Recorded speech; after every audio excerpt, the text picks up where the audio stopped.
friends. Hello. Can you guys hear me? Can I get some thumbs up in the chat? Make sure I had some mic issues not too long ago. Got a new cord. Please let me know if something happens again. We will resolve that issue real quick. Welcome, everybody, guys. There are hundreds of you in here today. Hello, hello. Y'all, I think it was about 2,000 of you registered for today's masterclass, all about email deliverability. And I am so excited because this is my favorite topic. And I spent a ton of time working on this here at Flodesk. And I'm excited to share with you what we are learning, what we are seeing, because, it would be so great if Google just handed us a PDF and said, here are the rules, but they don't do that. We have to use data. We have to see what's happening, trends, and we take those trends and we share them with you so you can be as successful as possible. We want every single one of you in here to be wildly successful. That is what we're passionate about here at Flodesk. So, hello, welcome. People are still coming in. This will be recorded. This will be recorded, okay? So if you want to come back and review something, you absolutely can. I will send out the replay as soon as it's ready and we got our closed captions and everything up on it, okay? All right. Can you guys all hear me or is the audio for everybody? Okay, hold on. Let me do a quick swap here. Sounds great. Okay, I'm switching the mic. I think my mic's going out, guys. Okay, we're good?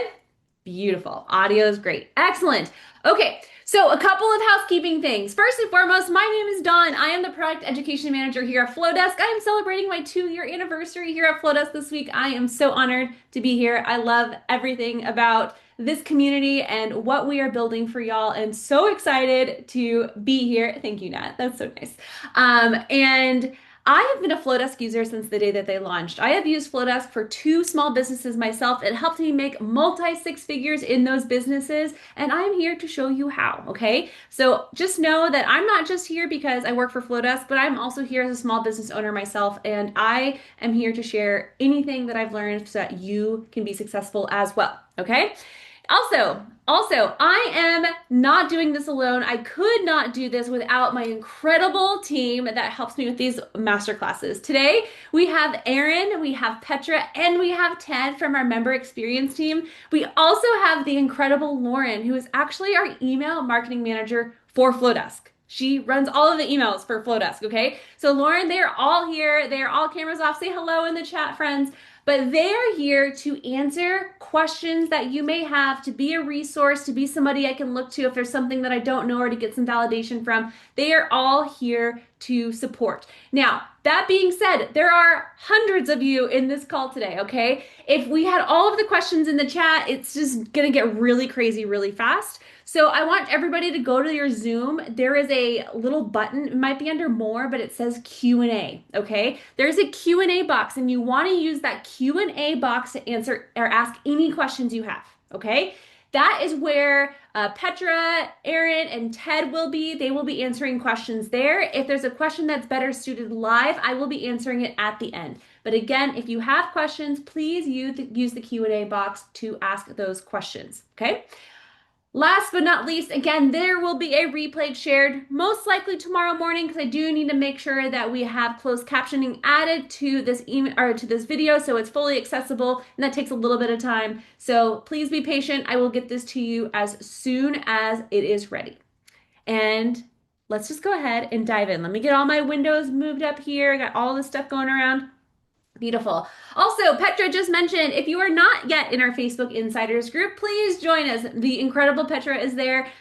She is a real person. I don't know how she does it. She's truly a superhero, but that Facebook group is very active. If you have any questions, join the community and they will help you out. Let's dive in, guys. Let's talk about email deliverability.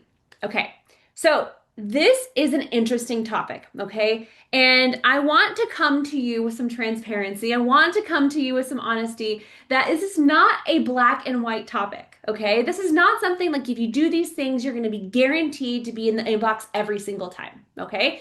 But there are best practices, we have resources, we have data that is showing us what these inboxes are doing and how they're determining where you land in the inbox, okay? Now, before I go any further, let's talk about the very beginning. What is email deliverability? Okay. Email deliverability is referencing where your email lands, okay? If your email makes it from Flodesk to somewhere and doesn't come back to us, that is considered delivered. Okay. So email deliverability is not the same as delivery. Okay. So you might have a 100% delivery, but your deliverability might be lacking. Okay. Now, let's say that email does get to the inbox or it gets to the person, but it goes into the spam folder or gets blocked or whatever it might be. That is not a great deliverability experience. Deliverability also refers to like what folder you land in the inbox. A lot of business owners are like, how do I get out of the promotions folder? Tough luck for you guys. You are a business, you are a promotion. So there are ways that you can use best practices to hopefully try to get out of there. But a lot of times, those algorithms are doing their job to properly organize mailbox providers. Now, something else that's really interesting that I want to bring up this weekend, I don't know if anybody noticed this, but Google broke. Did anybody else's Gmail break this weekend? There was a bug and it was announced and there was like a whole incident around it that the filters broke and all of the promotion emails ended up in their inbox, right? So I think it's really important how to really call out how upset people were, right? Just because you land in the promotions folder, that doesn't mean that people don't want your email. People oftentimes use these folders to compartmentalize, to get different notifications, things like that. So your email may be wanted and it's okay for it to be in the promotions folder. So I just wanted to call that out. I thought that was really interesting. They did since get that fixed, but it also goes to show that this is constantly changing and evolving, and sometimes they break things, but that happens in the world of tech. But let's dive into this real quick. Today's plan, okay? Today's plan is I'm going to tell you what we know, okay? We send billions with a B, billions of emails off of the Flodesk platform, okay? I'm going to tell you what data we're seeing. I'm going to tell you like transparently what we're seeing is working, what we're seeing is not working, and I'm going to give you some actionable guidelines. If you took this class in August, I had done this class before, but guess what? It's changed because deliverability is constantly changing and evolving. And again, there's no perfect solution. Google does not hand us a PDF and says, here are the new rules, go, right? Now, also something really important that I'm going to call out here is I'm going to say Google a lot, but that I'm really referring to all inboxes. I'm referring to Yahoo, to iCloud, to Hotmail, to Outlook, all of those different inboxes. But I say Google a lot because the last report that I saw is that Google has about 75% of inboxes in the US. 75%. Isn't that crazy? So here's the deal, guys. We're gonna talk about Google a lot because Google's the one you don't want to make mad. Google is the one that has 75% of these inboxes. If you make Google mad, it's not going to be good for you, and it's going to take a little bit of working to get that reputation built back up. Okay? The best strategy at the end of the day, this is what email marketing is all about, is you need to send valuable content to people who want it. Okay? Valuable content to people who want it. Just because you think the content is valuable, they might not think it's valuable. If they are not interacting with that content, you do not want to send it to them. We're going to talk about that more here in a little bit.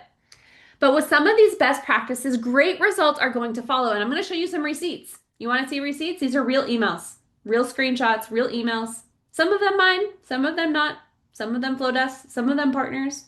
But these are real emails. And when you are sending with great habits, with good sender reputation, with segmenting, with a clean list, all of these things that we're going to talk about today, this is going to have great benefit for you. Guys, look at that last email. 70,000 subscribers with an 83% open rate. That is bananas. Bananas.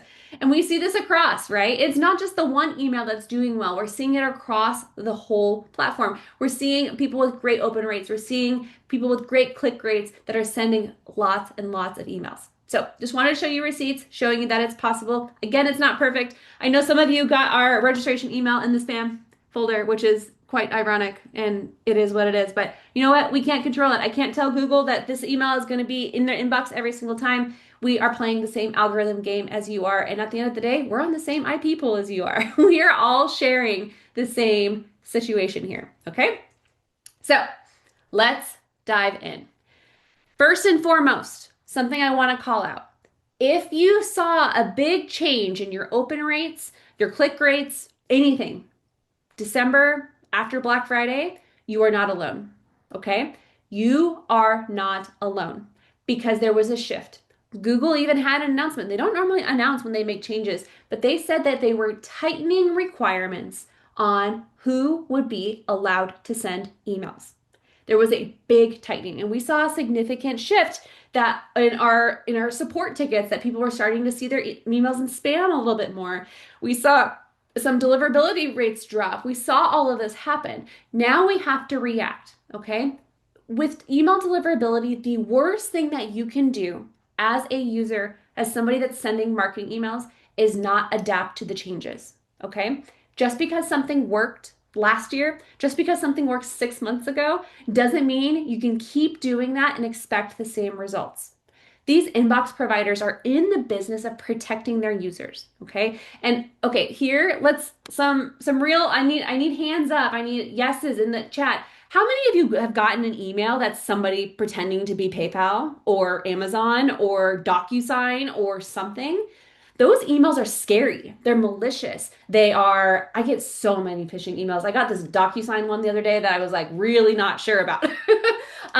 Like the emails are rampant and they are in the business of protecting their users. They're tightening these filters not to penalize small businesses. They're tightening them because they're trying to protect users from those types of emails. We get caught in the trap. Okay, so what we have to do is we have to adjust, adapt, and evolve to these new sending requirements in order to be successful with our email. So, again, like I said, Google is getting stricter. And because Google is the primary inbox, especially in the United States, it is very expected to see Yahoo, iCloud, and the others follow suit along it. Okay, so that's why we always tend to watch Google. If we see a change there, we will probably see a change on the other platforms as well. Now, here's the big one. In 2024, Google and Yahoo put down these regulations that say you have to have certain requirements in order to be able to send. You have to be sending from a custom domain email. So that's an email that doesn't end at gmail.com. It ends in your business name. So at techsavvycreative.com. That's my business. Okay. You have to be sending from that custom domain email and it has to be authenticated. They want these records on that account that say, this email hasn't been tampered with, that people are allowed to send emails on my behalf, and then also what to do if something goes wrong. Those are the records that you have to add to be even considered a safe email. The first thing that spammers do is use free email addresses. So if you are sending marketing emails, please make sure you are sending from a custom domain. That's a domain that ends in at yourbusinessname.com and it is properly authenticated. Now, Flodesk makes this really easy in here in our platform, and I'm going to actually swipe over to a real demo here. But I'm going to go ahead and I'm going to swipe over. This is my actual real life business account. So don't judge me here, guys. But I'm going to go ahead and click on the right and then click on domain setup. Now, assuming that I have that custom domain email setup in the email setup tab, I want to make sure my domain is authenticated. Now, something really important. There is a concept called like authentication drift. Something's going to happen. Sometimes things can change in the back end of your domain provider, and it is possible that you could unauthenticate. Okay, so even if you're somebody that did have all green previously, I want every single person in here to go check and make sure your domain is still authenticated, even if you did it before. Okay, here at Flodesk, we are working on ways to make sure that we're bringing this to the surface and make it really annoying that if something does authenticate, you are notified repeatedly so you can't miss it. So that's something that we're talking about on the product team and is very important. Now, if it is not authenticated, it's going to look something like this. Okay, it's going to look. You might have like this unable to authenticate. You guys can't authenticate a free email address. You don't own gmail.com, so you can't do that. But if you have your custom domain email, this is what it's going to look like. You can click on authenticate now. And if you click on automatically authenticate, it'll find who your domain provider is and you can log into that domain provider and those records will automatically be added. If instead you would prefer to do it manually, you can go ahead. I'm going to close this. Yes, leave. Authenticate now. I'll do it manually and then next. And then the records will appear here and then you can add them to your domain provider yourself. We do have help articles helping you with this. but every domain provider is a little different. If you are having issues with Squarespace as your domain provider, it used to be Google Domains, there is an extra step. Petra, Aaron, somebody, can we get the YouTube tutorial on that one for the Squarespace users? If you are a Squarespace user, please flag this YouTube video and it will show you what you need to do, that extra step for any Squarespace users to get your domain authenticated. Okay, moving on. Here's a big one. This is a big one, and we actually did a report analysis on it, and we are seeing it big time, okay? Shortened links are being flagged. And I'll be really honest with you guys. When we first saw this start to happen, we weren't really sure if it was legit because why would Google flag its own URLs, right? Like, why would they do that? Okay. Why would they do that? However, it seems that they have, and we put an analysis on all of the emails sent in the last few months, and we have seen a significant drop in emails that are using shortened links. So these include YouTube, LinkedIn, Facebook, Instagram, Bitly, TinyURL, Google, all of these shortened links that redirect to something else are being flagged. So if you are somebody that has experienced not only your email going to junk, but it lands in the junk and it has this big scary banner at the top that says there's a dangerous link in this email, this has been the culprit. This has been what is happening. Like this has been the culprit. What is going on? What is it like? What is happening? So I want to make sure that if you are using these short links, please do not. This is being significantly flagged. And again, we did a full data poll on all of the emails sent from our platform. We see a significant drop for any email that's using these shortened links. This includes YouTube. Okay. So I'm going to jump over to my browser here real quick. I run the Flodesk YouTube. Hello, this is me. But for example, if I'm in here, like this is typically, if I'm a YouTube creator and I'm sharing YouTube videos, this is the one that I typically copy right here, but this is the shortened link. Okay, see that dot BE at the end? What I want to do instead is I want to open the link itself and then get the link from the browser. This is the link that I want to add to my emails, okay? And we're seeing across MX, across the team, that when somebody is changing that link, that YouTube link in particular, to the full URL, the email stops going to spam, the red banner is gone. And again, why Google would block their own shortened link, I don't know. I can't explain it, but that's what we're seeing. That's the data. That's what we're here to transparently share with you guys today. So do keep this in mind. Short links are being flagged. Now, this also brings me to something that is not quite as impactful, but very important, is to check your links and your logo in particular. If you've been with Flodesk for more than 3 years, you've been here longer than a lot of websites have had a secured certificate on there, the HTTPS, right? The SSL certificate is what it's called. So one thing that I want everybody else to do here, inside of your Flodesk account, when you go to not account overview, you go to branding. Is it branding? Yes. You go to branding, you have your logo here, you have your colors, you have all that good stuff. But right here is your company details. Make sure that this website is not HTTP. We have an alert now. Make sure it's HTTPS. And whenever you're linking on your emails, make sure you're using the secure version of that link if possible. Unsecure links can be seen as malicious, so we just want to make sure that we're not doing anything that could make Google angry at us. So that's our goal. Keep a check eye on that. Again, is this the only thing that's going to impact it? No. But could this be part of a series of things that is impacting your deliverability? Absolutely. Okay. Woo! We got a long way. We're going a long way. We got more to go. Taking a pause. Okay. Beautiful. All right, guys. Keep going. Doing good. I want to leave a lot of time for Q&A because I know we already have a ton of them answered in the chat. Okay. Here is the big one. So I am on the deliverability team. I work with a small group of we call ourselves the debuggers. We're constantly looking at issues, people writing in with deliverability issues. We are analyzing data. We are diving in deep to figure out what codes are being sent back to us. What is the problem? And I'm going to be really honest with you guys. 99% of the time, when we have somebody write in with an issue, it's because they are consistently sending to people who are not opening their emails. Okay? Sending to unengaged subscribers is possibly the most damaging thing that you can do at this point behind sending from an unauthenticated domain. Okay? If somebody is not opening your emails, it does nothing but hurt you to continue to send to them.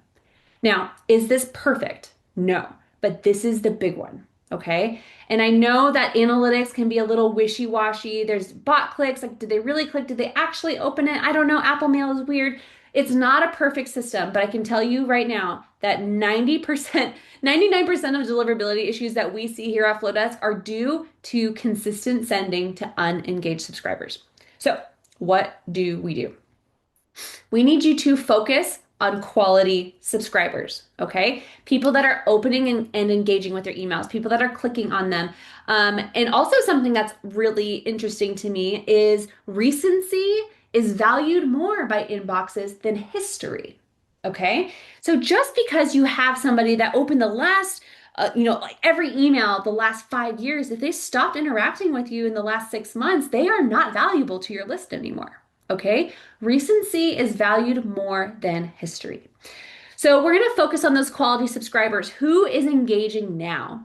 Who has engaged in the last 30 days? Whatever that might be. Those are the hottest people on our list. And when we have our email list, keeping that list healthy is key. And I'm going to give you a little bit of context. I literally just got off of a meeting with Amazon AWS. Okay. We just got off of the deliverability team at Amazon. They manage one of our IP pools. Very important. Amazon SES, big part of email marketing. We got on this call and I said to them, like, hey, Matt, what is the most important thing to our members for deliverability? And list hygiene was what he said. Okay. And I'll be honest with you, a lot of us here at Flodesk, we have unlimited subscribers because we got in before the unlimited subscribers went away, right? But because Flodesk offered unlimited subscribers for so long and all of us have unlimited subscribers, there hasn't really been much of an incentive for people to get rid of people off of their list, right? You're not paying for them. It's unlimited. So we've seen this very interestingly across our platform that our members are a little bit more like less prone to clean their list and to have good list hygiene because there's no monetary reason for them to get rid of people, right? Where other platforms, they charge you by subscriber. And if I'm paying, $1,000 more a year because I had to go up a tier, I'm going to get rid of those people that are not opening my emails, right? They're not valuable to me. So other platforms tend to see better list hygiene practices simply because there's a monetary reason for people to get rid of subscribers, okay? Flodesk, we didn't have that until recently. So very interesting. And also why we tend to see a lot of our Flodesk users who just haven't cleaned their list in a long time. So let's talk about what we can do to clean our list. Melissa, I see your question real quick. Can somebody resubscribe after you've cleaned? They can absolutely resubscribe using a Flodesk form to do so. And we're also working on ways to make that happen through integrations as well. Okay, so you need to clean your list often. When I did this presentation in August, I said you should clean your list every 3 to 6 months. At this point in time, because this is becoming so important, I would say monthly is the bare minimum. Please clean your list often. And I'm going to show you how to do that, okay?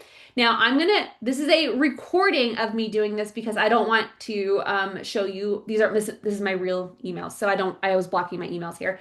But what I'm going to do is go to audience, go to filter. I'm going to go to status active right now, and then I'm going to add a filter. Now, how you do this is up to you, and I'll show you different filters you can do, but I want to go ahead. I'm going to pause this real quick. Pause. No. Can I pause it? I guess I can't pause it. We'll let it go again. What I want you guys to do is I want to see who has had no activity, no opens, no clicks in the last 90 days. Okay, you can make it 60 days, you can make it less. So I'm going to go to add filter, last activity, and make sure you change it to is not.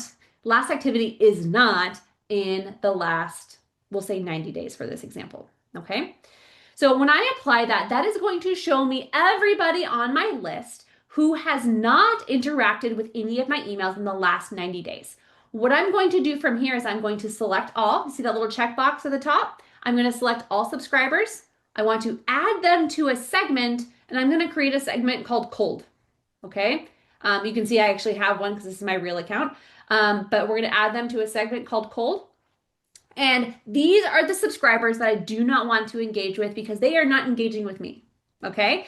Now, when I go send an email, I want to exclude this group of cold subscribers from my email. So I'm going to show you. I'm going to go ahead and grab an email real quick. I got my monthly newsletter. I'm going to send it to all my subscribers, but I want to exclude anybody in that cold segment. So add to segment. I'm going to say all subscribers. Great. Exclude cold. That is who I want to send to. Okay. And you will see that it eliminates all of those cold subscribers. It will not send. Now, excludes always override includes. Okay. So if somebody is in the included and also the excluded, they will definitely be excluded from that send. Now, that filter can be done multiple ways, okay? It doesn't have to be in the last 90 days if you don't want it to. If you want to use actual email and click data, you could also do that. So here are a couple of different filters you can use to clean your list. So here's the one on the left. This is the one that I did just now. I said, who has had no activity in the last 90 days, okay? If you send emails more often, maybe your threshold 60 days or 30 days. But if you're somebody that hasn't sent in a while, you might use something a bit longer as well. I can also say, okay, show me who has gotten more than one email from me in the last 90 days, but the number of emails opened has been 0. Okay? Because all honesty here, I might have just not emailed them, and that's why they have no activity. So this way I can see who I've emailed and who has interacted with my list. I can also do it with clicks. There's a lot of people out there that prefer to use clicks as a form of engagement instead of opens. That is totally up to you and your preference, but you can also do it that way. You're going to get far less number because clicks happen far less frequently than actual opens. But again, whatever your threshold is, the more strict you are, the better it will be. Okay. So don't be afraid of what to do. Now, once you have that list of people, you have some options. I personally like to take that list, put them into a cold subscriber list, and just exclude them from my sends for a while. Okay. I'm focused on getting my numbers back up, to building my trust and my sender reputation back up with Google and all of these platforms.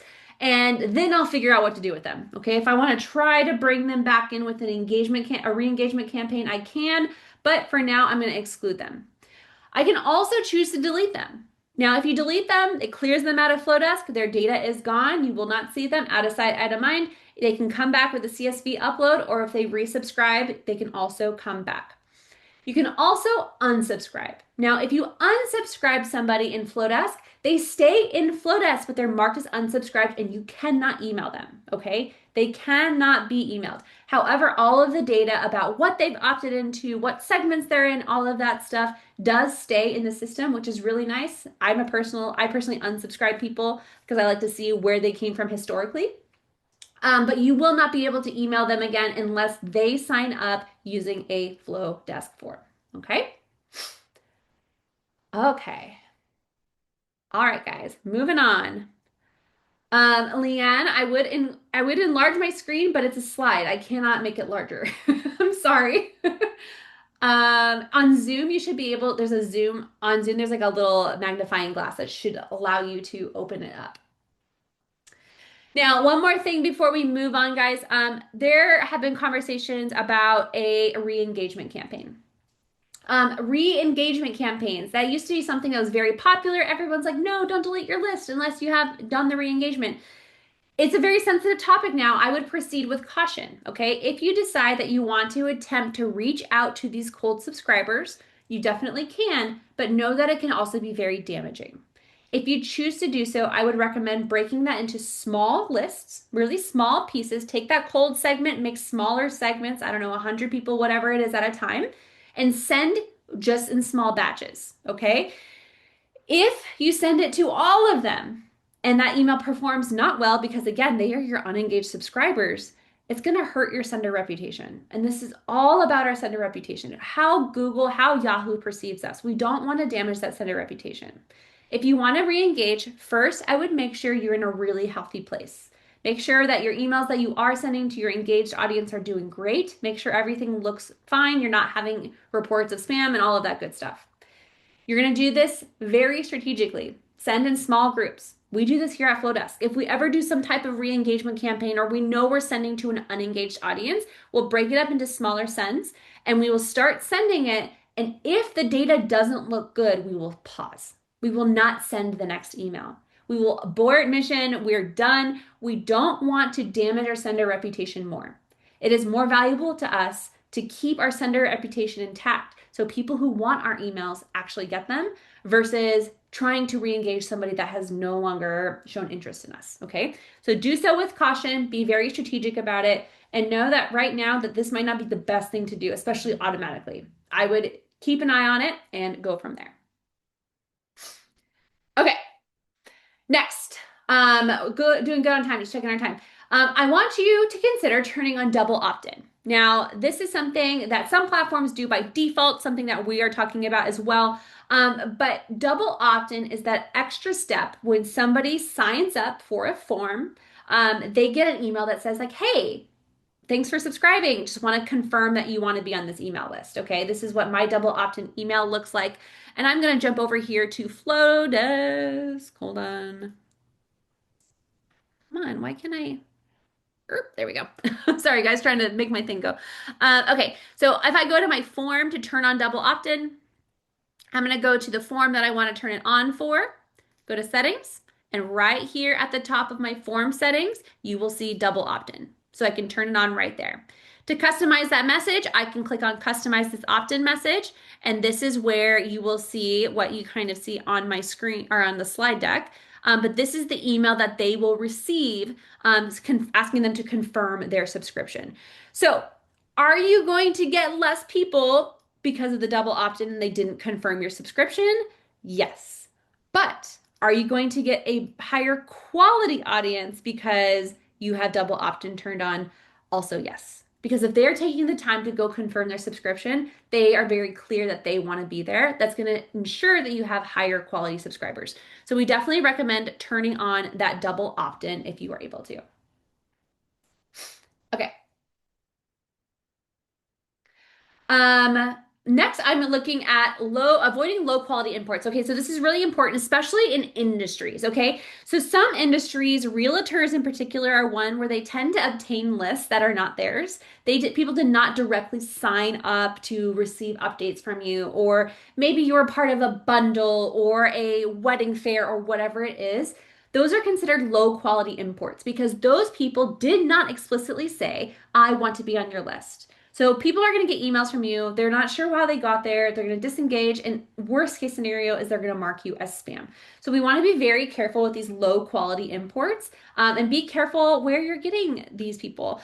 For me and my list, I used to do wedding fairs when I was in the wedding industry. I would never use the list that the wedding fair gave me. Okay. We don't want to use that list because I did not talk to those people. Half those people might already have a photographer. What's the point of me emailing them if I'm not what they want, right? But I did have a Flodesk sign up form or a Google form that had a zap to Flodesk that said, like, for people that are truly interested in hearing more about me, here's how you can get on my list, and I will send you emails about that. That way, I know that those people were actually interested. They are hot leads. They're not just random people from a list that I didn't obtain myself. And that helped my list stay very, very healthy. Okay, I'm going to pause for a second, take a drink. I'm going to read some comments real quick. Okay.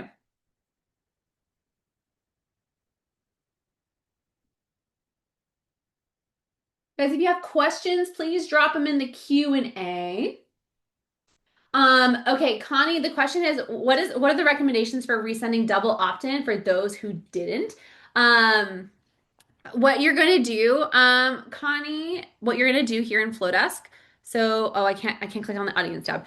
If you click on the audience tab and you have somebody that says unconfirmed, that means that they did not do their double opt-in. There will be a button that says resend opt-in, and it will allow that you can resend that email to them. Okay, moving on.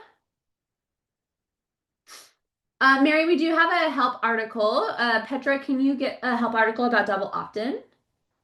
And Mary, you will also get a replay to this, so we can do that. Staying hydrated is important for deliverability. You know it, Kevin. Okay, here we go, guys. Here we go. Next, let me get over here to the right screen. Okay, this one is a little bit of a tricky one, but if you do it, it is incredible. Okay, you cannot surprise inboxes. Okay, I'm gonna tell you something. Tough love, guys. If you are somebody that hasn't emailed your list all year and then Black Friday rolls around and you're suddenly like, oh yeah, I have an email list, and you send a blast email of your sale to your entire list, you just earned yourself a one-way ticket to the spam folder. Okay? Why? Because that is considered malicious behavior. If there is a gap in sending, and then all of a sudden you start blasting your list, you double your volume, you triple your volume, that's malicious behavior. It almost looks like an account takeover, right? You stop sending for a while, and somebody got a hold of your email and has started sending malicious emails, okay? We have to be careful. You have to build trust. You have to warm things up and show these inboxes that you are trustworthy. So if you are somebody who has not emailed in a long time, or you've just authenticated a new domain. Or if you move platforms, if you move from Flodesk to another platform or some other platform to Flodesk, you have to do this. You are seen as a new sender. You have to warm things up and rebuild that trust, even if you were on another platform. This is so important. Okay. If you're landing in spam, if you're getting people saying like, hey, I'm finding your stuff in spam and you clean things up, this is a great way to start building that trust back up with the platforms. Another reason why is if you want to increase your sending volume. If you are somebody that consistently sends one email a week, but then you want to do a launch where you send 5 emails in a week, you don't want to just come out the gate and send all 5 of those emails. Maybe the week before, like a couple weeks before, you send 2 emails, and the next week you send 3 emails, and the next week you send 5. You want to slowly ramp things up because, again, inbox providers don't love surprises. Okay? Surprises is seen as malicious behavior. We want to make sure we don't get caught in that trap. So, to do this, I'm going to also preface this, the product team is working very hard on ways to make this automated and way easier. So, more on that to come. Coming out of my workflows webinar that we're going to have in February. Email for that will be going out soon. So keep your eyes open for that. We're going to talk about warming your domain in that as well. So what I want to do is I want to take my active subscribers and I want to segment them into different warming segments. I want the most engaged, the most recent people that are engaging in my first set. The second one, I want it to be a little bit bigger, and maybe they're a little less engaged, but they're still pretty engaged. And then a little bit less, and I'm gonna work my way through all of my active subscribers. Now, I've given you guys some filters here. Now, again, how you do this is up to you. If you want to use last activity, or if you want to use open rate, or if you want to use whatever. Again, recency is better than history, so that's why I'm using activity. But how you do this is totally up to you. I'm just going to show you how I've been doing it lately. Now, so my first warming segment, these are my hot people. These are the people that are interacting right now, okay? I know if I send them an email, they're probably going to interact because they are front and center, they are hot, they are ready for whatever I am going to send them. So I'm going to use the filter that their last activity was in the last 7 days. I'm going to take those people, put them into their own segment called warming segment number 1. Then for warming segment number 2, I want to see who is not active in the last 7 days, but is active in the last 30 days. Okay, so that eliminates people from that first segment to be in the second segment. All right, so who wasn't active in the last 7 days, but who has been active in the last 30 days? I'm going to put them into warming segment number 2. And this might look different for everybody, especially if some of these groups are really large, right? If it's a really large group, what I'm going to do is I'm going to use other methods to kind of break them up into smaller pieces. Next one, maybe 30 days. Not in the last 30 days, but is in the last 60 days. Warming segment number 3. And then if I have a large segment, right? So like, let's say this one's actually a really large segment. I don't want to put all of them into this one segment just because it's a big send. I might break it apart. I might say, okay, show me who was in the last 60 days, but not the last 30, whose open rate is higher than 70% and isn't already in one of the other segments. Okay, I can do this. It takes a little while, totally up to you. Again, how you use these filters, but these are just examples of how I can use these filters to build these segments. Once I have these segments, what I want to do is I want to create an email, and I want to send that email to each segment one at a time over time. Okay, so the first email goes to warming segment number 1. I watch it, make sure everything's looking good, looks great. A couple days later, I'll send the same email to warming segment number two. Again, we're just trying to build that trust up with these domain providers to show them that you are trustworthy and people want your content. Because if you send it to 50 of your most engaged subscribers, guess what? Google sees that, like, whoa, 80% of people open this email, must be very valuable. And then you send the next one, and 75% of people open that email, and like Google's like, wow, this person's sending really valuable content. That's how you build trust with these inbox providers, and this is key. Okay, moving on, guys. I know we have a lot, we're covering a lot, and we're almost done. This is our last section here, but I really want you to focus on good email habits, and then we'll jump into Q&A, okay? Now, once you have warmed your list, you need to send consistently. This is so important, okay? You can't warm it and then stop again, right? You have to be consistent. Domains tend to go cold after about 4 to 6 weeks. 4 to 6 weeks is when things start to cool off. So, bare minimum monthly email. If you can do biweekly, awesome. If you can do weekly, even better. We want to see consistency. Again, inboxes don't like surprises. Now, here is another piece that I really want to hone in on. I sat again with Amazon today and I was asking their head of their deliverability team these questions. I said, again, what is most important? Talks about that sender reputation. And then I asked him, I said, okay, but are we still in a world where things like image to text ratio matter? Or like what words are in the subject line? And his response was, no, it's all about usability. And here's what he said. He said, if somebody sends a questionable subject line or has an email that's just packed with images, that could be the straw that breaks the camel's back to other things that were the problem with their sender reputation. But if they're doing all of the sender reputation pieces right, they have a clean list, they're sending to an engaged audience, those things don't matter. It's all about people wanting to use your emails, okay? Now, again, there's like this old mentality of image to text ratio and how much images you should have and all of this stuff. And Google has even removed it from their documentation. Don't know if you guys noticed that. Image to text ratio is no longer there.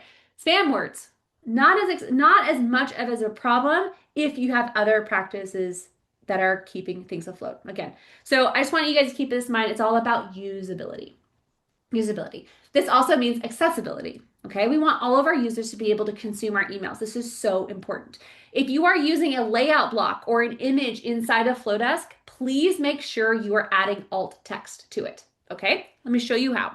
I'm going to jump into an email right here. So this right here, because it uses my custom font, this is a layout block. I can hover over it. You guys see where it says layout block settings over there? This is a layout block. Layout blocks are rendered into an image when you send the email, okay? Now, this right here, I want to make sure that even if it turns into an image, it is accessible and somebody could read it that is not able to see this email.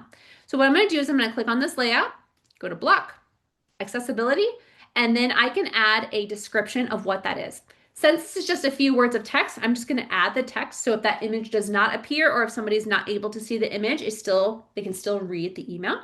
But this is really important. I want to make sure I'm utilizing my accessibility settings to do so. Now, I'm a big stickler on accessibility. I want to make sure that my emails are as accessible as possible. So I use plain text blocks anywhere I can for accessibility reasons. So like this is a plain text block. This will be rendered into text. This is a layout block because I'm using my custom fonts. So I try to keep my custom fonts limited to like headers and things like that. But I'm also going to come in here, go to block. I'm going to add that text there. So if somebody cannot see it, they can still read it. Now that is our alt text. That's one of the few things of accessibility practices that you want to do. Contrast is another one that you want to keep an eye on, and just making sure that your email is readable, okay? Keep that in mind, that when you're building these emails, that usability matters, okay? Now, another one too is your subject line should be clear and not deceptive. Now, again, could this be the camel that breaks the straw that breaks the camel's back? Yes, it could be. If you send an email that's like free and like all these emojis, that could trigger some spam filters if you have other practices that are not helping you, right? But it's also really important that these are not deceptive. There have been a few companies lately, okay? There was one big one on Black Friday where they, for example, there was a company, I'm not going to name who they were, on Black Friday that sent out an email that said fraud alert. That is a deceptive subject line, okay? That is not something you want to do to get the attention. This is actually illegal in some situations, so make sure that you're not sending deceptive subject lines.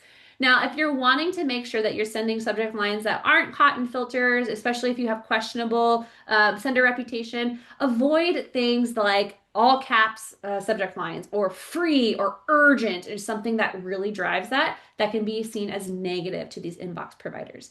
But again, it's not like they send us a PDF and they're like, here are the bad words, right? It's all about usability and in conjunction with your sender reputation as a whole.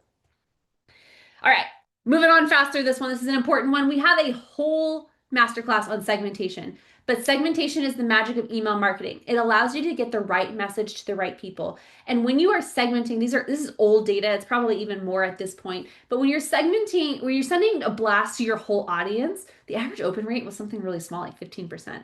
But if I'm sending to an audience that I know wants what I'm sending targeted content to the right person, I see incredible open rates. I see incredible click rates. I see higher than average because I'm sending valuable content to the right people.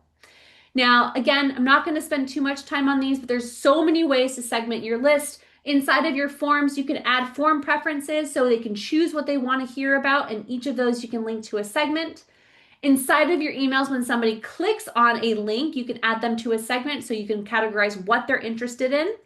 You can also use poll blocks. So I can say something like, tell me about your favorite location for photos. And if you tell me that you love photos in a big golden field, guess who's getting an email from me when I launch mini sessions in that big golden field? I know exactly what you want. I know this is your favorite, and I'm going to send it to you because I know that you are interested. I'm going to get the right message to the right person. That is the key to email marketing. You can also use it inside of your integrations. So this is an example with HoneyBook and also Interact. My highest converting opt-in is a quiz. When somebody answers a question a certain way, I'm able to add them to a segment because I know who they are based off of their questions that they answered in the quiz. Next thing, make it easy for people to remove themselves. Okay. One, do not make your font color for your links the same color as your background. You should not hide your unsubscribe link. That is not good. You will be marked as spam, and there's unsubscribes don't hurt you the way that marked as spam hurts you. Okay. You do not want to be marked as spam. Now, also, if you are somebody that's maybe sending a campaign or a sale or an offer, you can add a different link in there. So you can say like, hey, you don't want to hear about my Black Fridays offers anymore? Click here and I'll remove you. If you click there, you can remove them from that segment using that link action, but they stay on your list for everything else. Marina, you can find that segmentation workshop on our YouTube channel. All right, two more things. Watch for email clipping, okay? If your email is too large in size, Google will clip it, okay? So if anybody here has seen a 0% open rate but still clicks on their emails, it's very possible that your email was clipped. So what that means is at the bottom of Google, like it'll cut the email off on the bottom. It'll just like chop it off and it'll say message clipped, okay? Now here's the problem with message clipped is when that happens, the tracking pixel for our emails is at the bottom. And so we have no way of tracking if the email was opened or not. That's why you might, so if all of a sudden you see like a really significant drop in your open rates, send it to a Gmail address and then go open the email and see if it says message clipped at the bottom. That is very likely your culprit. So send yourself a test email, make sure you're watching for that so you don't have any issues there. Lastly, monitor Google Postmaster if you already have it. If you have a custom domain, postmaster.google.com is free. You can sign it up, and this is the way you can track your sender reputation as well as your spam report through the eyes of Google, okay? This is what it looks like. So you can see here that blue line at the top, this is our domain reputation. We want that to be high, okay? If we start seeing questionable behavior, this will start to drop, okay? This is what we look like in the eyes of Google. So we want to keep an eye on that domain reputation. Now, Google Postmaster Tools is not the most quick to update. It does take 3 or 4 days for it to update. So don't panic if you don't see something right away. It does take some time. You can also see your spam report there. Now, guys, when we talk about like reported spam, we're talking about marked as spam. Like people go click on mark as spam. The threshold for Google to tolerate that is like 0.3%. Okay. If you have a reported spam rate over 0.3%, Google starts to throttle you. You got to really watch that. Okay. Anyway, that was a whole lot of talking. We got 10 minutes left. I am going to jump into Q&A here. Petra with, man, you were ready, Petra. Petra with all of the incredible, holy moly, you guys answered 82 questions, y'all. Okay. All right, I'm going to go through these questions as fast as possible. I have 16 of them. Yes, and counting are waiting for me. Um, the first one, it says, please go over how readers can opt into a segment from the email. Sure, I will do that. So here I am inside of my email that I was just looking at. I'm going to move my face. Now, let's say if somebody clicks the button, get the templates, I want to add them to a segment called interested in templates, right? Because if they click on that button, they're probably interested, right? So I'm going to go to link, and then I'm going to have to put a URL here. This is required. Think of it this way. A lot of people ask, how can I do this without sending them somewhere? But if you were somebody that had the email and you clicked a link and nothing happened, that doesn't make any sense to the user. Okay, it has to go somewhere.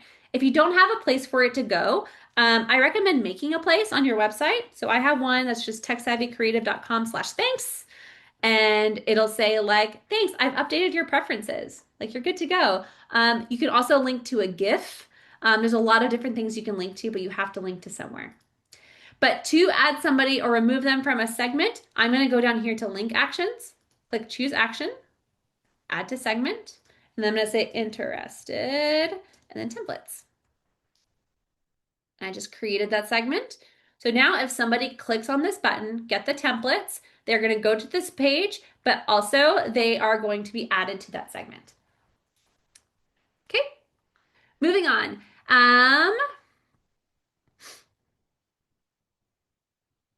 Ooh, you guys are giving me the good ones. If I'm brand new to email marketing and new to social media with no following, what is the strategy to completely new visibility and getting people to subscribe? How do they find me? How do I initiate visibility? Starting from the ground zero, obviously. We all start there. Okay. Every single one of us have started there. I started there for both of my businesses, so I get it. Now, my question to you is, what is your plan for getting visibility? Do you plan on having a social media preference? Where do you plan on starting? Is it in-person events? Is it like a trade show? Is it an expo? Is it on social media, Pinterest, blogging, things like that? Now, for me, something that's always been very successful for me is blogging. Blogging is not dead. I still think it's an incredible place to start building your platform and your presence online. So maybe it's creating some blogs about topics that you're interested in, adding an opt-in form at the bottom of those blog posts for your newsletter or for maybe a freebie that's relevant to that. Pin it on Pinterest, share it on social media, share it throughout. It's a slow start, but when you start that way and start to grow, you will be very pleased with the people because they are finding you authentically, they're finding you in an organic way, and you're going to have a really great audience. So keep up the good work, and just keep chugging along. I wish it was as easy as just snapping your fingers and having a list like that. Kay, good question. Okay, so the question was, why would you create and exclude cold segment versus just deleting them? Now, this is totally up to you, but I'm going to tell you about a situation that we experienced recently. Um, I want to exclude at first and focus on building things up because one, I want the ability to re-engage those cold subscribers if I want to. And also, I want to make sure that you excluded the right people. Okay. I'll share an example with you. We had a friend of ours who was quickly cleaning her list because she needed to do it. She's like, oh, I gotta get this done. And she accidentally did the filter backwards and she unsubscribed her entire active list of thousands of people. Okay. She did not unsubscribe her cold subscribers. She unsubscribed all of the people, and the only people she had left were people who never opened their email. um, we don't want you to do that. So I've been really encouraging the exclude so you can make sure that things are working correctly. And then after some analysis, when you have some time to sit down and make sure everything looks right, maybe had the chance to try to re-engage them, you can delete them or unsubscribe them when you're ready. But if you are in a rush trying to get something done, please don't make a rash decision because that is not something that can be reversed very easily. Okay. All right, looking at time. Can I show my double opt-in response from Tech Savvy Creative? Sure. I will show you my double opt-in response. I'm going to go to opt-in setup. This is what mine looks like. Hey, I'm glad you're here, but one more thing. That's it. It's nothing fancy. Okay. Sherry, good practice on welcome emails. So this is a great question, and this is also very dependent and relevant to your audience. Okay. My audience in particular at Tech Savvy Creative does not love long form content. They want fast, they want accessible tech tips, something that they can like quick win, and that's what they do. So I try to keep my emails interesting. I try to give them a win. I try to give them resources very quickly. So for me in my own welcome workflow, I'm going to show you this. I keep it short and sweet. I'm not somebody that does a like long series of emails and workflows. But I also like to make it eye-catching. So like this is my actual email for my welcome. I use a GIF. Like I'm showing you my personality. I want to show you what I'm all about. I want to use my brand, be something eye-catchy, tell you a little bit about me. Here's the resources that you can use right now and, welcome you onto the list. Some people, depending on your brand, maybe it's more storytelling based, right? There are some people out there that love that long form storytelling, deep conversation type content. You really just have to understand your own audience and you're going to have some trial and error. I've spent many years with Tech Savvy Creative and I've learned very quickly that this is what my audience likes. They're here for fun, actionable, and quick wins, where other brands that I talk to really prefer that long form content. So you want to do some analysis of your own audience and what they love to decide what you want to do there. Anna, should we use using dollar sign in the subject line? I teach how to sell $1,000 wedding cakes and I always worry about it. Anna, I would do some trial and error. I would include one with it and one without. See which one performs better. But like what we said with Amazon today in that conversation, um, it is not the only thing that's going to trigger the spam filter, right? If you're doing everything else right, the dollar sign probably doesn't matter. And that was the response that we got from AWS today. But if you're doing things questionably and then you did that, that might be the straw that breaks the camel's back. So experiment with it, focus on getting your sender reputation and cleaning your list and sending to the right audience. And that will ensure that little things like a dollar sign in your subject line will not impact you.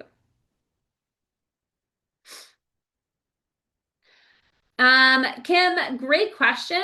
Are emojis good or bad in a subject line? So we did an analysis on this a couple years ago, and the difference between the performances of emails with emoji and without an emoji was very minimal. Like it was like point something percent. But that is a couple of years old. We would have to do some. I would love to pull that one. We might have to ask the data team to pull that one again, to see if it's changed in the last few years. Um, I wouldn't discourage you if your audience expects that. Now, some out there, some of the conversation is more along the lines of you don't want to waste valuable space with an emoji, right? You want to make sure that whatever it is valuable. We use emojis a lot at Flodesk. Our open rates are over 80%. We're good. Yeah. Nat, yeah, can we get Hang to retest that for us? I think that would be fun. That was 2024 data, but I would like to see what's happening now. Okay. Oh my gosh, we got one more minute. Looking through. You guys will get the replay after this. Um, great. Hey Petra, can we send the Facebook group link one more time? Oh, okay. I'm gonna end on this one. What would be a best practice if you haven't emailed your list in some time? Go through it all so you open most of them and send an email asking if they want to stay. Thank you. Okay, great question. And I know a lot of us are in this boat, okay? So I'll tell you, I'm doing this myself because I've neglected my email list for Tech Savvy Creative. We're busy here at Flodesk. But what I am doing, again, recency is more valuable than history. Just because somebody opened all of my emails 3 years ago doesn't mean that they're as valuable to me as now. So my first segment that I'm sending my newsletter to are people that have opted in the last 30 days. Okay, new subscribers, people that have opted in and opened those emails, people that have interacted with any emails that I did send. I'm focusing on that first. And then I'm going to the next batch of like maybe who opted in the last 90 days. And then I'm going to send an email batch to that one as well. So I'm going to slowly warm things back up using who my most recent interactions have been. And then if I get to my cold subscribers, I'm going to slowly trickle them in to see if they are still interested. But that's how I would be doing that at this point in time. Okay, guys, there's 107 questions in here. I'm not able to answer all of them. Okay, guys, but we are at time. Again, there will be a replay on this. And remember, there is no perfect solution, okay? I want you guys to do your best, focus on healthy sending habits. Your sender reputation is what matters. You want to show good, positive, consistent outcomes to these inbox providers, okay? You can do this. Clean your list. Don't surprise these inboxes and stop using that dang YouTube link. Okay, that's where I want you guys to start. But if you guys ever have any questions, our support team is here to help you. Support@flodesk.com is how you can reach them. We also have an incredible help center. Thanks to Petra and the team. You can check that out at help.flodesk.com. Again, my name is Dawn. I am so thankful you guys joined me today, and I cannot wait to see you at the next masterclass. See you guys.